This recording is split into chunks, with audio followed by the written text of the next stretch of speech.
Well, all of our students must be back to school by now. In the gospel today, Jesus invites us to do the same. He gives his disciples a preliminary quiz before we are told he began to teach them. Jesus asks two basic questions. Who do people say that I am? And then, who do you say that I am?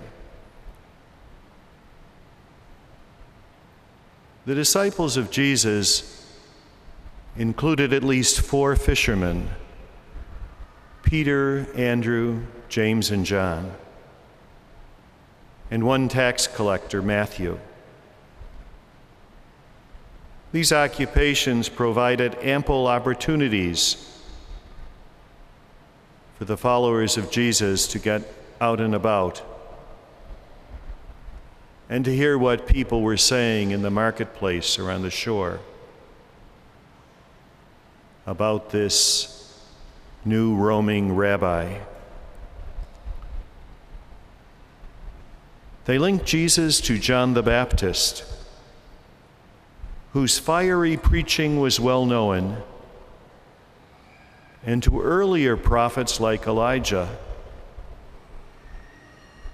And so we know that Jesus' reputation was an honorable one if the people out there were associating him with people like John the Baptist and Elijah. The second question, who do you say that I am? Is answered by Peter, the prime pupil. You are the Christ. The term Christ in the Greek translation is rather complex. It's a translation of the Hebrew word meaning Messiah. But given the political situation of the time, the people were expecting a Messiah that would be a leader and restore to them the power and prestige of Israel that had been lost at the time of the Roman occupation. The Messiah would lead the people in singing,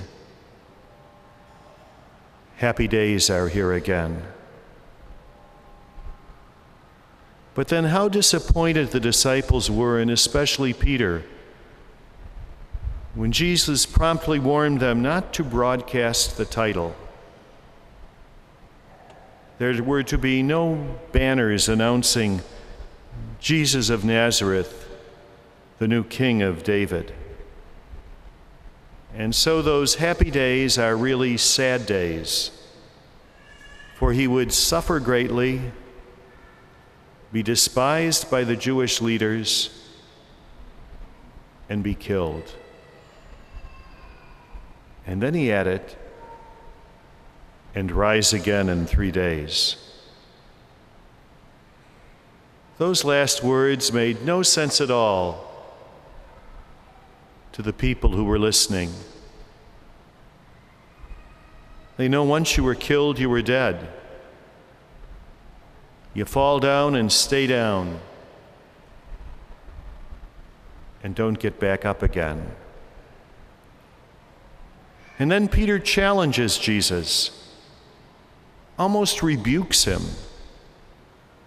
After all, Peter had left a fairly lucrative job as a fisherman, and he wasn't about to follow a leader whose destiny was doom and death. Peter anticipated profit, not persecution, winning, not losing, success, not failure. But Peter's review only convinced Jesus that Peter and his disciples needed to learn much more about his mission. He would have to teach them that the Son of Man has not come to be served, but to serve, and to give his life as a ransom for many. And so this then becomes the first lesson Jesus taught.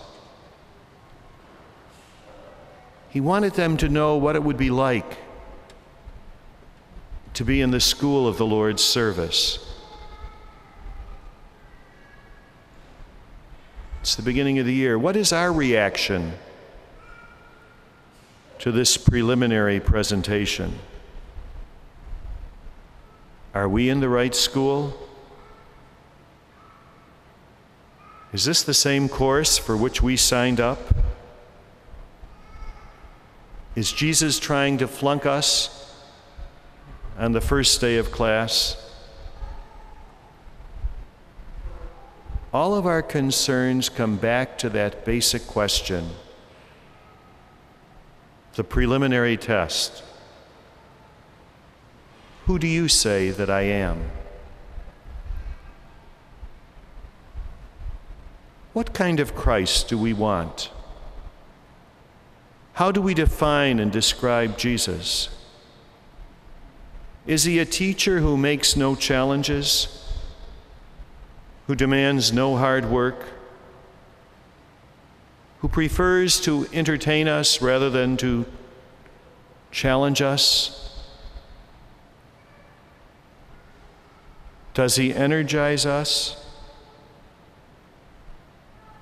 Or do we prefer someone who gives us pious platitudes instead of words that wrench us out of our apathy and our complacency? Is he a leader willing to plot our own course? Or is he the one who says, "Follow me"? Does he offer us a cushion or a hard cross? As the new school year begins, each one of us has an opportunity to take a new class from Christ on the cross. His cross is the most constant image we have of the one who comes to us week after week to teach us more of his principles and priorities. He will come to help us with our weekly homework, our schoolwork, our employment work. Slowly but surely, he will review and renew his immense suffering for us, and the suffering that came from his devastating death on the cross. And finally, he will not just tell us the meaning of those enigmatic words, "Rise after 3 days," but one day he will share his resurrection from the dead with us as we follow him into glory.